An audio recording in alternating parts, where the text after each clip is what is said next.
Ya, yang terakhir fi'lus sihir, mempraktekkan sihir. Ya.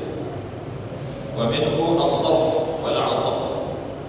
Baik itu sarf maupun 'athaf. Sarf itu maksudnya memalingkan hati orang yang tadinya mencintai menjadi membenci.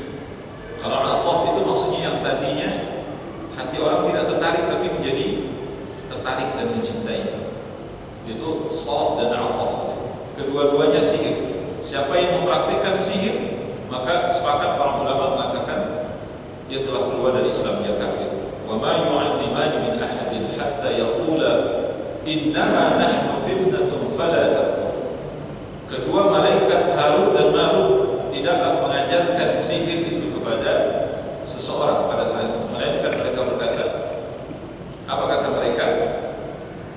Innama nahnu fitnah. Kami ini sengaja didatangkan oleh Allah untuk menguji kalian.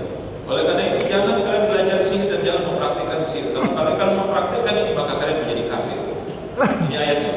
Saya lihat nanti dalam surah Al-Baqarah ayat 102. Allah Maha. Dan masih banyak lagi penyebab-penyebab kekafiran atau penyebab-penyebab yang membuat seseorang keluar dari keimanan atau keluar dari keislaman.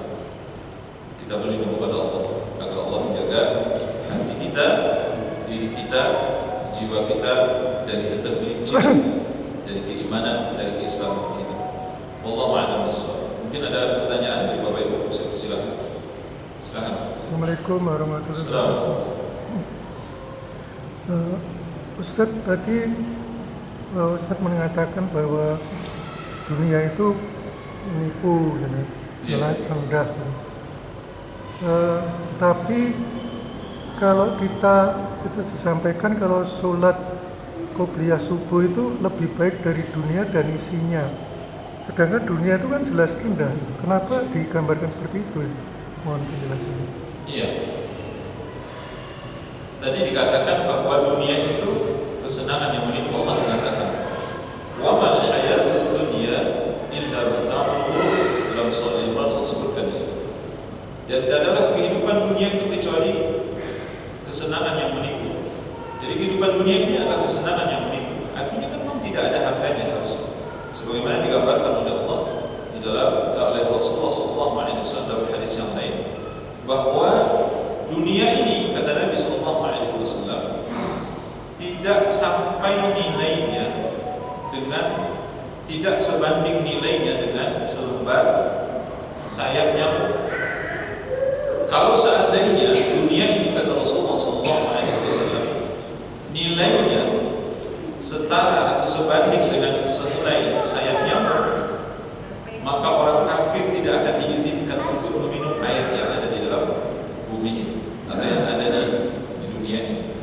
Dalam hadis yang lain Nabi SAW mengatakan bahwa dunia ini lebih hina dalam pandangan Allah dibandingkan dengan bangkai kambing. Itu sahih hadis. Jadi ketika berjalan di pasar ketemu anak kambing yang sudah mati tapi cacat, telinganya kecil dengan kambing itu. Kata Nabi SAW, ini kambing siapa yang mau beli? 1 dirham. Kata sahabat, nggak ada yang mau beli.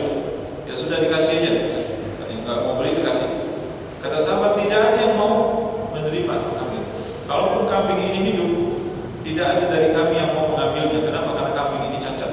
Apa kata Nabi SAW? Tahukah kalian sesungguhnya dunia ini lebih hina dalam pandangan Allah daripada kambing yang sudah mati dan cacat di dalam pandangan kalian. Artinya apa? Bapak Ibu rahmatullah. Dunia ini tidak ada artinya. Dunia ini kesenangan yang menipu. Sebagaimana Allah sebutkan berulang kali dalam Al-Quran dan dalam hadis Nabi SAW. Tapi kenapa ada hadis yang mengatakan bahwa rakaat al-fajri khairun minad dunya wa ma fiha. 2 rakaat salat sunnah qabliyah subuh itu lebih baik daripada dunia dan seluruh isinya. Bapak Ibu rahmatullah. Sebenarnya kalimat Nabi ini bukan ingin mengatakan bahwa dunia ada nilainya sebenarnya. Saya ulangi. Kalimat Nabi ini bukan ingin mengatakan bahwa dunia ini ada nilainya. Kalimat Nabi SAW itu untuk membuat semacam perbandingan saja sebenarnya. Bahwa dunia ini nggak ada artinya sama sekali. Bapak Ibu rahmati Allah. Sholat sunnah dalam pandangan kita, bagi kita umat Islam, suka anggap remeh bukan? Saya mau tanya Bapak Ibu, bukankah kita umat Islam itu kalau amal-amal sunnah itu kita suka anggap remeh, betul kan? Kebanyakan dari kita nggak sholat sunnah. Itu tandanya kita menganggap remeh ibadah sunnah. Itu tandanya amal-amal sunnah itu kita anggap remeh, kita anggap rendah. Rata-rata kita tidak beramal sunnah, termasuk sholat sunnah. Sebagian besar dari kita nggak sholat sunnah. Kenapa? Karena kita menganggap bahwa ini kan hukumnya cuma sunnah. Nah, kalau dibandingkan ke situ Pak maksudnya, kita yang meremehkan amalan sunnah ini, di dalam pandangan kita tidak ada harganya. Maka dunia ini lebih tidak ada harganya lagi. Nabi sebenarnya dengan hadis itu ingin mengatakan betapa tertipunya kalian, betapa tertipunya kalian. Kalian tinggalkan sholat sunnah yang 2 rakaat ini, padahal ini jauh lebih bernilai dibandingkan dengan dunia, demi mengejar dunia, sedangkan kamu hanya mendapatkan sedikit sekali dari dunia ini. Sholat sunnah kamu tinggalkan. Banyaknya dari kita tidak sholat berjamaah, tidak sholat sunnah, demi mengejar dunia. Jadi sebenarnya kalimat Nabi ini lebih kalimat menghina terhadap dunia sebenarnya. Itu untuk menggambarkan betapa hina dan rendahnya dunia. Jadi kalau dengan 2 rakaat sholat sunnah saja dunia ini tidak ada nilainya, apalagi dibandingkan dengan ibadah-ibadah yang lebih besar dari yang lain. Allah a'lam bishawab. Jadi itu tidak maksud Nabi SAW untuk menjelaskan kepada kita bahwa dunia ada nilai, bukan itu maksudnya. Nabi hanya ingin menjelaskan kepada kita dunia ini tidak ada nilainya, itu maksudnya. Dunia ini tidak ada nilai. Allah a'lam bishawab. Cukup Bapak Ibu, ini bahasan kita malam ini. Dan memang sekali lagi kita hanya membahas poin-poin besar saja, dan pembahasan kita sifatnya global. Kita tidak mendetil. Kalau detil itu pembahasannya untuk tanya jawab saja sekurang-kurangnya setengah jam.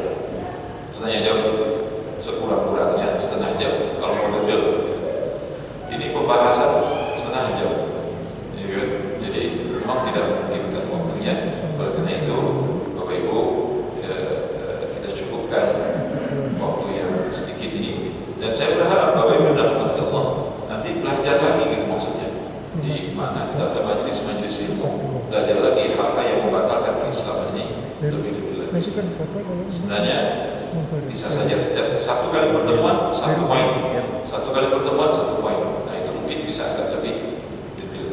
Tapi karena mengingat waktu, ini juga pembahasannya sifatnya adalah pengenalan awal saja. Kita belum terlalu mendetail. Bapak Ibu rahmati Allah.